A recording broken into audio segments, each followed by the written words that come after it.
going to showcase a few of the new functionalities that Angie has demonstrated, and all revolve around the new designer environment.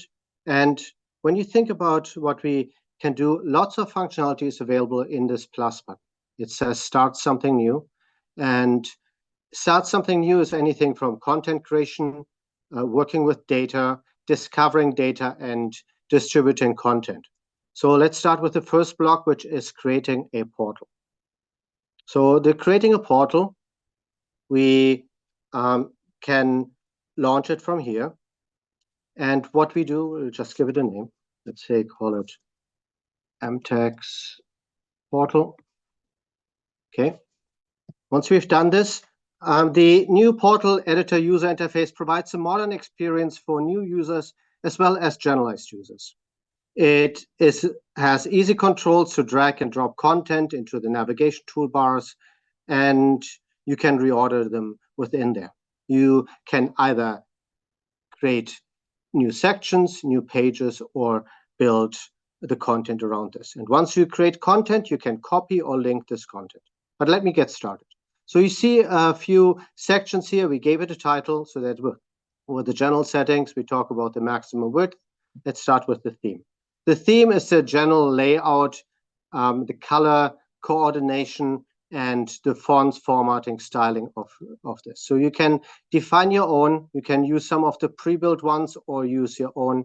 I created one that I call GIS, so that's what I'm going to use. So that's where I set the theme. The next part is the content.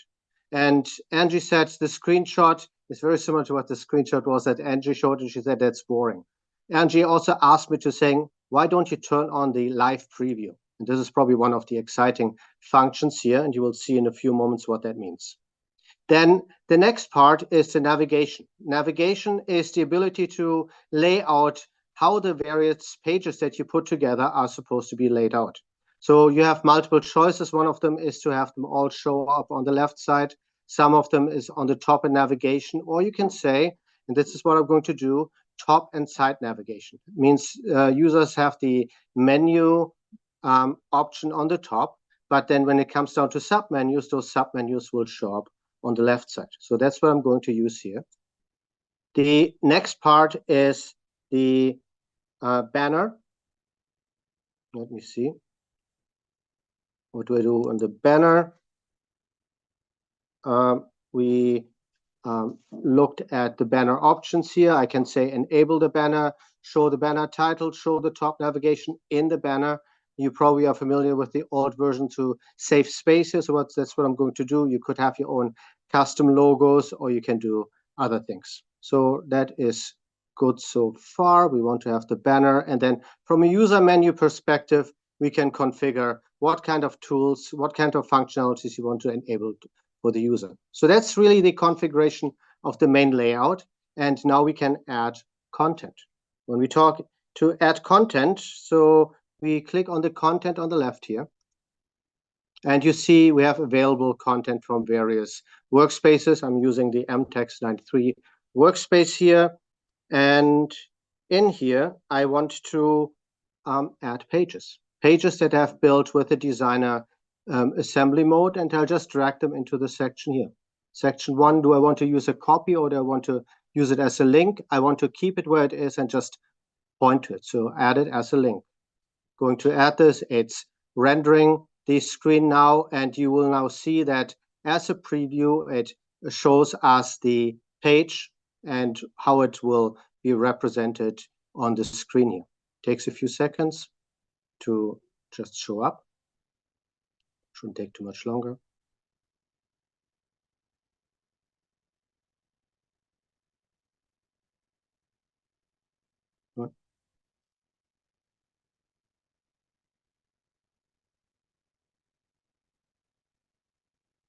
It's going to join. There we go. It has a map, it has some report. I'm dragging a second page in here, also as a link here, page 2. And then what I'm going to add as another component is I'm actually going to add a section. think about a section as a submenu. I'm going to add a submenu here. This section I'm going to call other. Maybe also the name is other. And I'm going to apply this. There's a menu here. Save this here. I'm selecting it.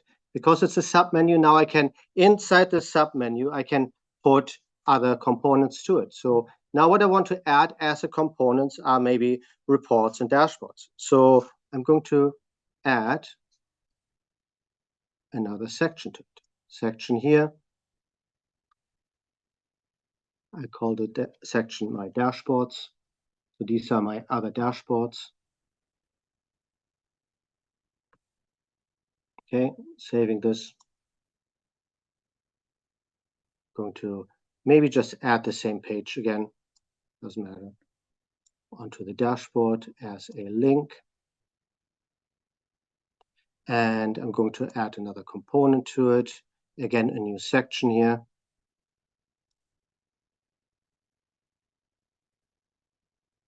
And for this section, I'm going to add a few reports. And these reports come from small widgets here. Just taking the category sales, maybe. Add as link. The regional sales. So this is all content that you have built either with Designer, have built with Infosys, or content that you may even have built with the App Studio in the past. So it doesn't need to come just to be created from Designer. It can also be leveraging existing content from the past. So I have built this all. I've added this together, and I'm very happy with this. And because I'm very happy with this, I can just run it.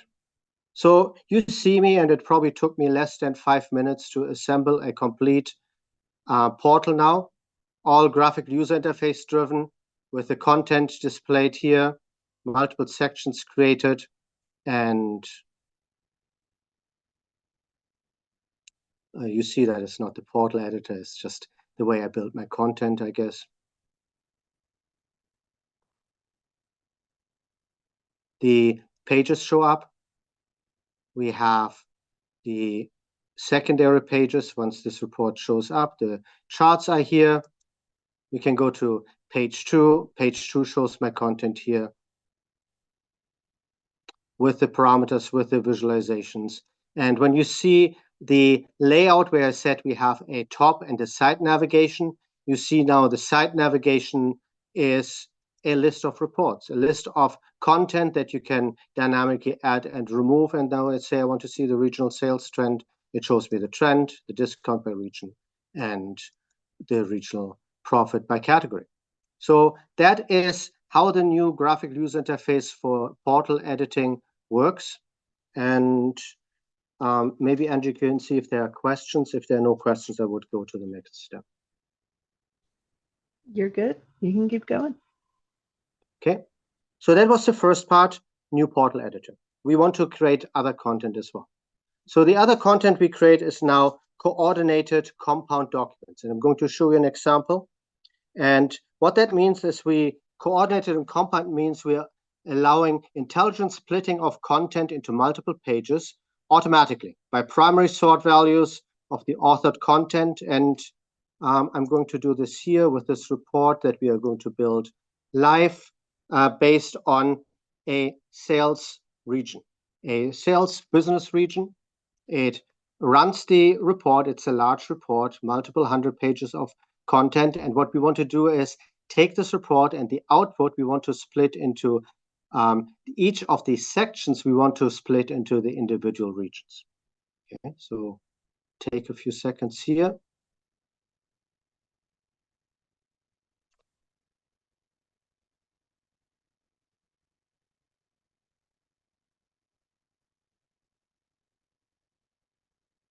Okay. And I'm sure the system will allow me to display the content there.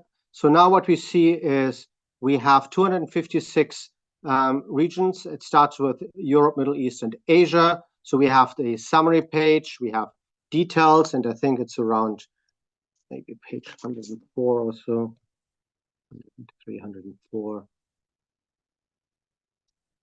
You see here, then we see North America, and then the other sections follow. So instead of sending the whole report to the individual regions, we want to send to the regional directors only their sections. And how do we do this? We are going to compose documents. So we click on the get something new, we compose the document, and once we've done this, we can do a few things. First of all, we want to add content. So we add a container. In the container, we can say, what do we want to add? We want to use retail samples, the WebFOCUS retail data. And in the WebFOCUS retail data, where it contains worldwide retail sales, we want to create this content. So here we have the content. When a user selects an authored content, we can look at this coordinated bucket here. So what we want to do is we want to create a bar chart here, revenue by product category. So we want to look at the revenue,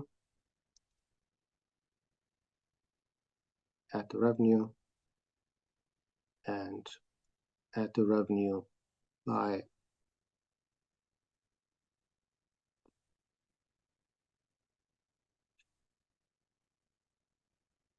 the revenue.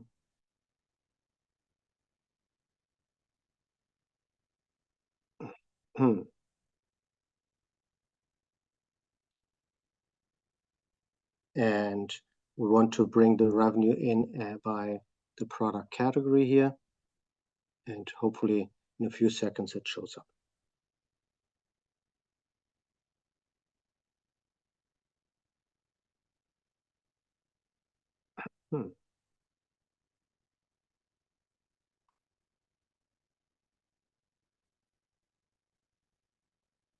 There we go. Revenue by product category. Okay, we can add content here. We can edit the heading here. So right-click to edit the heading. We want to say region, revenue for region.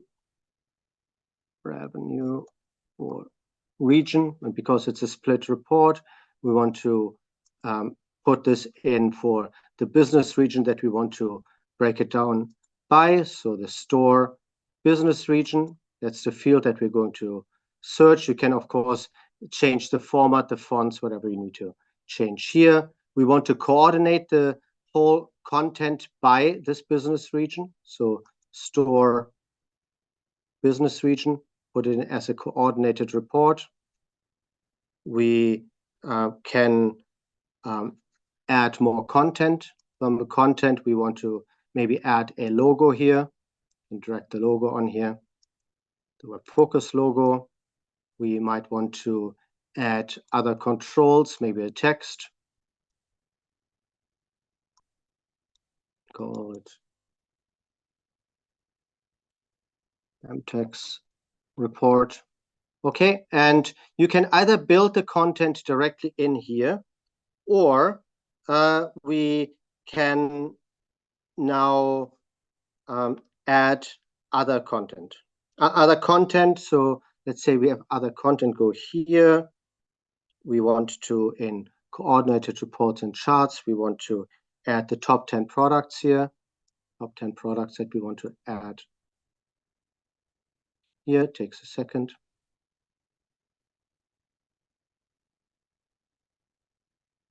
Somehow it will.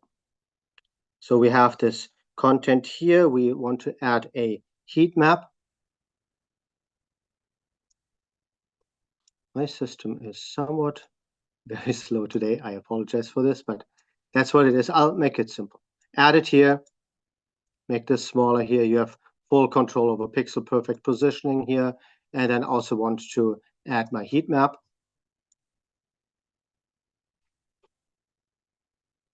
And the heat map was cooperating better. Let's say this is where my heat map goes. And in addition to that, I want to also add a second page. So here we have page 1. I'm going to add a page. This will be page 2. And in this page 2, I'm going to add my report details. Report details. I am setting it up so that it fits on the screen here. Gross profit. I scroll down here a little bit more. There we go. And I'm good to go. I'm going to save this as Angie report. Okay, I save this report. I can now close the layout. I have the choice of changing different output formats. Here I'm showing you PDF, but you see some of the other options: PowerPoint, active HTML to create active dashboards and documents, and then of course Excel spreadsheet. So once we have done this, we can run this report, and you will see that we have very quickly built out this report here. Okay. So again, it takes a few seconds to run it against all the data that I have in the background, but I will also show you a little bit later how this actually relates to putting this out in a schedule or reportcaster output. So that will come back, and we close this here. Just can run this in parallel. And once the output is there, I'm going to show you the output. This is the document that we had put here together. And you saw before, I went to page around 103 or so, 106. This is where the North American output is here. So that's really what it takes to use the new compound document, create coordinated reports, and the splitting I'm going to show you in a second. So how can we take this now and distribute it to the users? To do this, we use our reportcaster schedule. Either, of course, you can run it online, or we create a schedule, and with the create schedule, you will see the new layout to build out those schedules. So see a completely new output here from the various steps that are out here. You can create a task. You have different choices to create to decide what you want to schedule, distribute, anything from a report that we just generated to existing procedures. You can even schedule a schedule to get a master schedule, or supporting files, FTPs, or other objects. FTP means you can pull data before you distribute. So we want to use a WebFOCUS report, give it a name. We can look at the reports that we have built here, and you see the Angel report is here. So we're selecting the Angel report that we just built. We have other options to define what parameters they are, pre and post execution, maybe alerting if the report was distributed successfully. We want to make it a burst report, which means we want to intelligently split by this coordinated bucket that we had given here. We say that is great. We want to add this. The next one will be the distribution. When it comes down to distribution, we have choices between email, FTP, printer, the report library, and the repository. I'm going to show you the report library as an option here. You look at the report library, which means it's a document repository that you store within WebFOCUS. You can look at the location here. You can talk about, should it be accessible in the folder by the security of the folder, just for you, whoever. When is it supposed to expire? After 7 versions, after 3 years, whatever you want to do.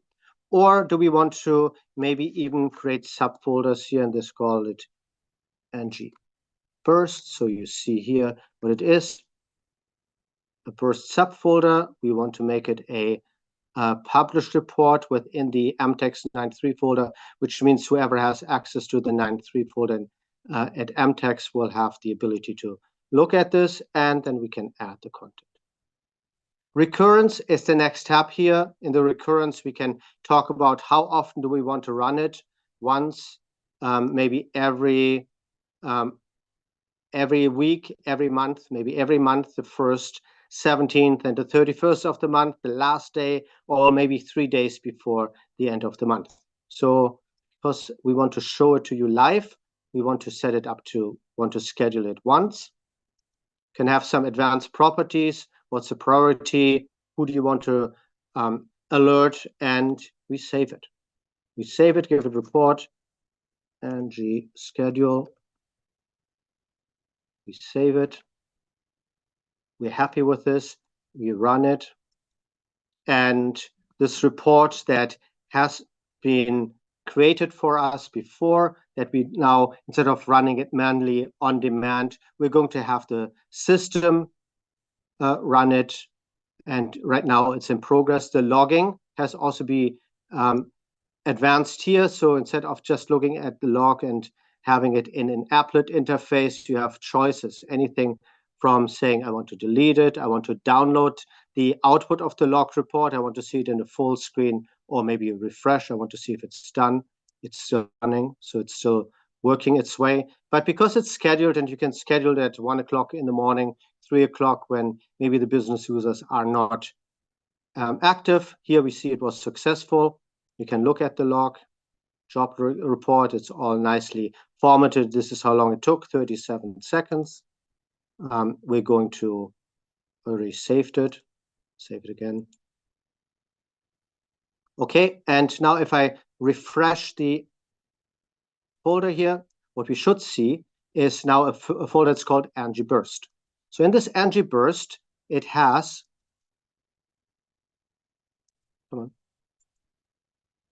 open. If it doesn't open this right now for whatever reason, I'm going to show you the dirt burst. It has built the various outputs: Europe, Middle East, Asia, North America, Oceania, and South America. If I open this, I see the output, and now you see when I click on North America, I only see the North America data. That could have been sent via email, FTP, print, and whatever you want to submit it as. Okay. So that is the scheduling, the new scheduling interface, the graphic user interface that helps you to make it much easier to build out those schedules and administer them. Which leads me to the last part of the demonstration, which is the exploration of data. So explore data, it's natural language query and the generation of insights. And here, what I'm going to do is I'm going to connect to data. In this case, I want to gain insights from my loan sample. Okay. And I have multiple options. I can ask general questions about the loans data, or I get automated insights.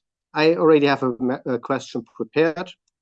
And the question is a really natural question that says, can you please show me the average loan amount by purpose between January 2015 and December 2015? Okay. This is not select statement, where, group by, order by, no. It's just saying, show me the average loan amount. I ask the question, and what the system is going to do for me, it's going to give me the answer. Look, this is the average loan amount by the purpose that we have here. One of the new functions in here is the ability to saying that is to rows and columns oriented. I want to see it visually. So what it does for you is now giving you the information in a visual way. Now we can see that this is the highest loan amount. It also does a count and some other supporting. You can choose different types of output, whatever is the most suitable output, and the system thought that a tabular output is the most suitable for the moment that I displayed it as. Okay, and then you have options here to run a new window, save to workspace, which means I like what I've seen as an output and I want to use it tomorrow. So I save it as a procedure in the workspace, and I can embed it in my portals, in my pages, or run it individually. Same is true with Get Insights. What it has done is automatically it has created 30 insights where it's looking at outliers, statistically relevant, either outliers, anomalies, or things that are meaningful to you. When you look at the data, the loan sample set has about 20 or 30 columns in it. And it says out of those 20, 30 columns, the combinations, when you multiply it up, there would be maybe multi-thousand pages, multi-thousand individual queries that you could have run, but it did this for you. Not only did it run it for you, but it also only showed you the statistically relevant ones. Okay, so we can scroll through it, we look at it, and you probably have seen it in earlier releases. You can look at it individually at the pairs of columns, but one of the newer features is also the tile view. The tile view, which gives you the ability to look at the content and really scroll through it to see what I want to see. Maybe the time series is significant. It here has generated some insights. The time series for the monthly mean of has outliers. Here are the outliers, and I say, wow, that is really interesting. I want to do something with this, and there's something I want to do it. I want to save it to the workspace. I want to say it ng insight and save it. So once I have saved it, I can go back to my output. I called it ng insight, and we should actually now see my ng report, my ng insight here. This chart has been there, and I can run it in a new window, or make it part of my portal. That concludes the demonstration that I have for you today, and I want to send it back to Tim, and Tim can then field some of the questions.